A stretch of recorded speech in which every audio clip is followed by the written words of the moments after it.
Hey, what's going on, guys? Welcome back to my channel. I'm going to be talking about the 2025 Toyota Camry XSE, and not in the way you might expect. Now, don't get me wrong, I am a Camry guy through and through, but like any car enthusiast, I've got a few issues with the 2025 model. So I want to share these with you in hopes that it will help you make a more informed decision if you are thinking about picking one up for yourself. Before we dive in, don't forget to hit that like and subscribe button if you haven't already. All right, enough with the formalities.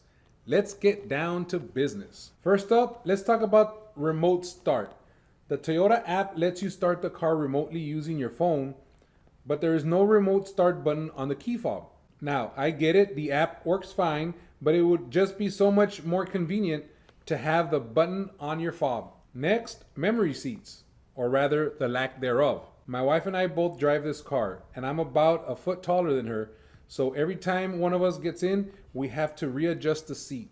It's honestly a little frustrating. Memory seats would be such a simple addition to this car, and it would make life a lot easier for couples who share a ride. Now let's talk about that music interface.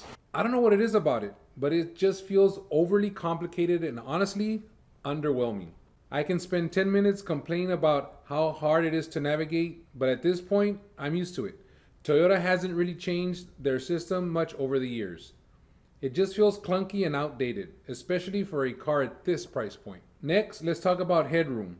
I'm about 6 foot 2 inches tall, so maybe I'm not the average height person, but the front headroom in this car could use some improvement.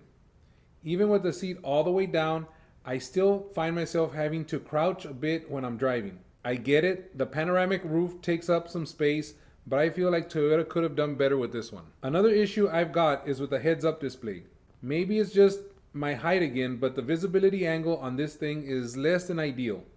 I find myself hunching over or hunching down to get a better view of the information on the windshield, which is just uncomfortable.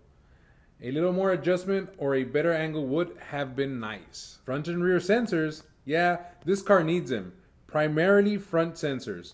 The front end of this Camry is actually longer than it looks, and even with my height advantage, it's still difficult to judge where the front of the car ends when parking. It would be a simple addition that could really help with maneuvering in tight spaces. Here's one, the EV button. Honestly, it's pretty useless. You have to activate it every single time you get in the car, and if you press the gas pedal a little too hard or go over 25 miles an hour, it shuts off. Now let's talk about driving modes. Like other Camrys, this one comes with Eco, Normal, and Sports modes.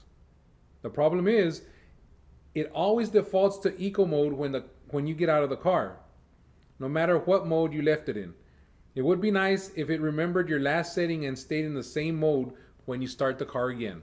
Back seat headroom is another issue. Now I can still fit in the back with enough leg room even with the front seat moved back, but the headroom is pretty tight. It almost feels like if I'm in the back of a Dodge Challenger. And finally, the auto lock feature. This is one of those things I just don't get. It would be great if Toyota added a feature like GM's where the car automatically locks once you walk away from it. Simple, but really convenient. So, those are the top 10 issues I'm dealing with my 2025 Toyota Camry XSE. Don't get me wrong, I really love this car, but there are definitely areas for improvement. Let me know what you think in the comments below. What do you agree with, and what would you add to the list? Thank you for tuning in. Don't forget to hit that like and subscribe button and turn on notifications so you never miss an update from the Smoking Beard. Catch you guys on the flip side.